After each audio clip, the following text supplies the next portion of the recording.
today to tell Homeland Security and Congress and the rest of the United States that we have our property rights, we have our home, we have our future to protect. We're not going to allow the government to come take our land. Rich, poor, Republicans, Democrats, city people, and people in the country will all join together to stop this. Historically, the people on this side of the border would freely go back and forth, as would the people on the other side. And we melded together. We went to each other's birthday parties, each other's weddings. We helped each other out. And until a few years ago, that was the norm and had been. In May of 2002, on Black Friday, the border was closed. That was it.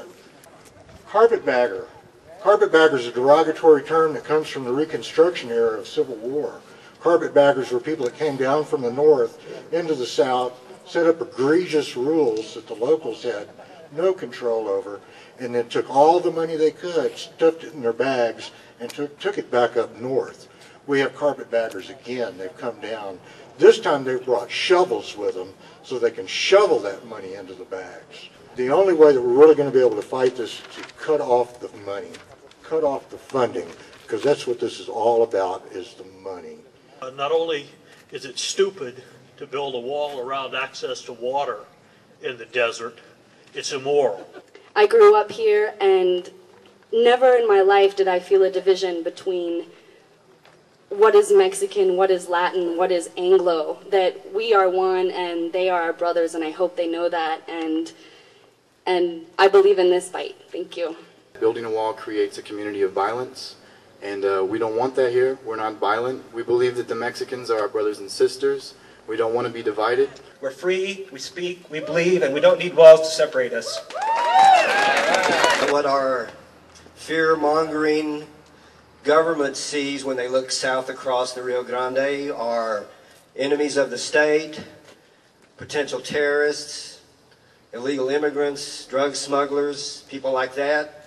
When the rest of us look across the river, we see friends, we see family, we see a beautiful culture that's endemic to this area in particular.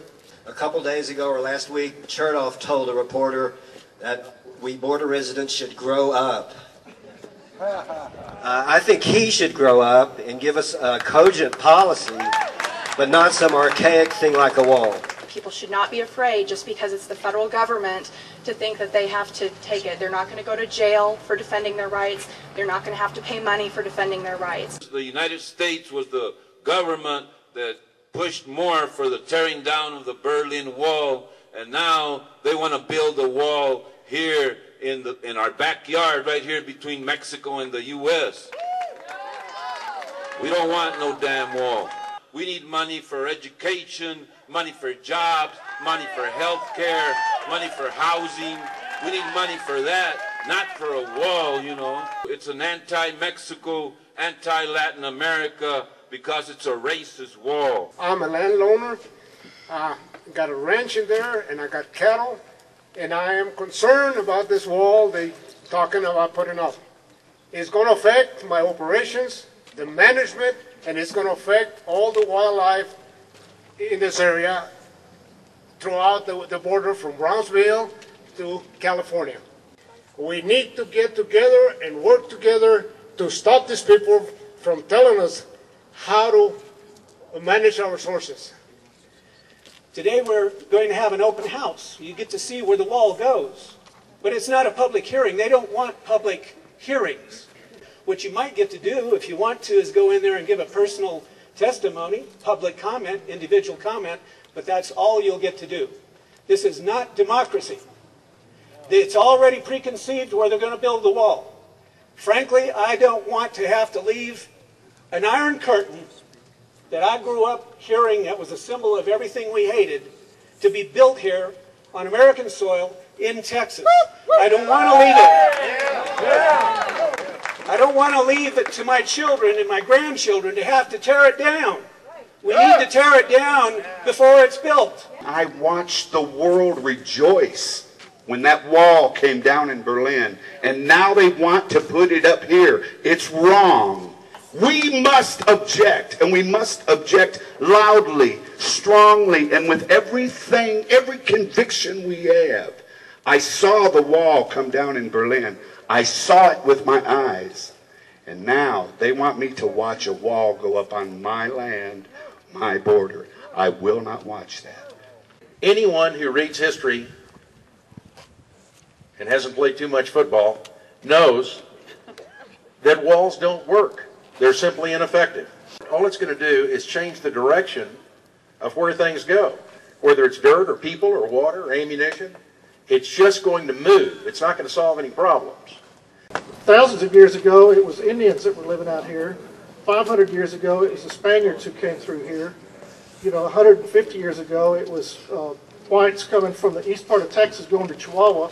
And we've always gone back and forth across the border to trade and be good neighbors with our neighbors. We don't build walls with them, we try to get along with them. Nobody's talked to anybody in Presidio or in Presidio County about why this wall is a good idea in Presidio and why it's really going to stop any kind of illegal immigration. And any of us who live here know that building a wall for 3 miles on either side of the port won't do anything other than make some money for a defense contractor and make the people who want to illegally immigrate go 3.5 miles down the river or up the river and cross the river. And nobody's told anybody in Presidio County that there's such a problem with illegal immigration in the city of Presidio that they need to build a wall. And in fact, nobody in the city of Presidio notices any kind of upsurge of illegal immigration that mandates this. So they're not talking to us, they're not trying to talk to the people here locally who know best, and they're not being good neighbors, and that's what it's all about to be living in Texas. That's right. To paraphrase a former president of the United States, Mr. Chertoff, tear down this wall! In Big Bend, very few of us agree on any one thing, but I think we all agree we don't want a wall up our river. To me, this meeting may be most important because it's a place where we have a voice. We haven't had a voice in this process before, and I hope we develop a strong one. I'm very glad to have been part of this voicing of our community. Having the truth and being in the right and knowing you will stop something gives you a special power that money and all the power of the political Congress cannot buy. Oh, Wildcat Kelly, looking mighty pale,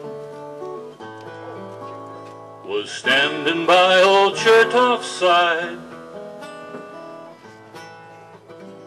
And when old Chertoff said, I'm taking you to jail, Wildcat raised his voice and cried, oh, give me land, lots of land, under starry skies above. Don't fence me in, let me ride over that. I've lost my, don't fence me in,